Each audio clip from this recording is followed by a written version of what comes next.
All right, everyone. So, Bully Ray, he talked about the difference in kind of the Raw since Triple H has taken over.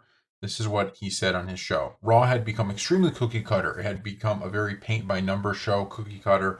You knew what was going to happen, thus you weren't kept on your toes. That's why we were bitching and moaning about that. How many times did you fall asleep, Dave? Now it's been a long time since we've fallen asleep watching Monday Night Raw because the product is entertaining. They're keeping us on our toes. The different camera shots, the different way they're presenting characters, the matches, yada yada. Everything seems to be working right now. So it's interesting because, so when we talk about a show being cookie cutter or you kind of knowing what's going to happen, it's kind of like a double edged sword because on one hand, you kind of do want the audience to know a little bit of what's going to happen because you want the story to make sense. Meaning, if you're telling a story and it's all going in one direction, and then out of nowhere with no like setup at all, it completely turns.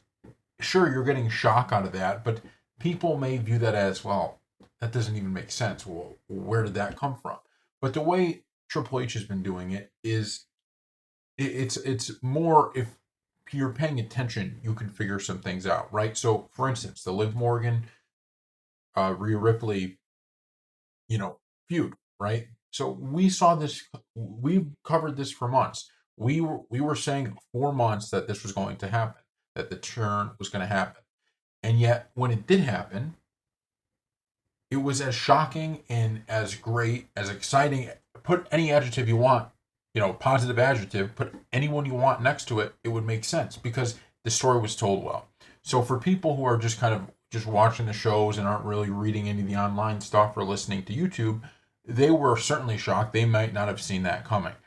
But for people like that are reading about it and doing, and us doing these YouTube videos, we could see it coming, but it's still delivered because the whole thing made sense. Now, the other side of that is that you don't want things so predictable that you're like, okay, yep, this is happening again. Yep, yep, got it. So I think Bully Ray is right with this, right? He is 110% right with they're doing a good job of working on all of this stuff. And it's in some ways cookie cutter, but in other ways, it's not.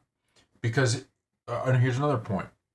So when Liv Morgan returns, right, and she comes back, at that point we didn't know what was going to happen. It's not like we knew that that was going to be what happened. We got that by context clues on the Raws after her return. So it wasn't like, oh yep, we know that this is going to happen because we've seen WWE do it. No, we were able to pick it up like you're investigating something, right? We were able to pick up the clues as things went. So I think that's exactly how the storytelling is going to be told. And then you do have on the other end those shocking moments like at WrestleMania where Undertaker returns, right? And nobody saw that coming. Like this is what we were arguing for WrestleMania. It was like everybody wanted Austin, right? Everybody was like, give us Austin, give us Austin. There was a lot of hype about it. We did a video, hey, I guess Austin might be coming. He didn't show up. But it was almost better that it wasn't Austin because if it was Austin, it would have been cool, but we would have known it was that.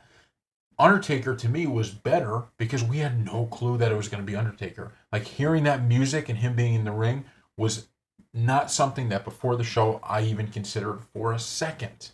And so that made it even more exciting. So they're doing a good job of giving the audience both. They're giving everyone good stories that you can kind of predict what's going to happen with a little bit of twist, but they still land because we love the stories. And then on the other side of that, you have these crazy, shocking moments that shock you a little bit. And you're like, holy crap, that's what happened. And so I think Triple H is doing a fantastic job. So thank you all for watching, and we'll see you next.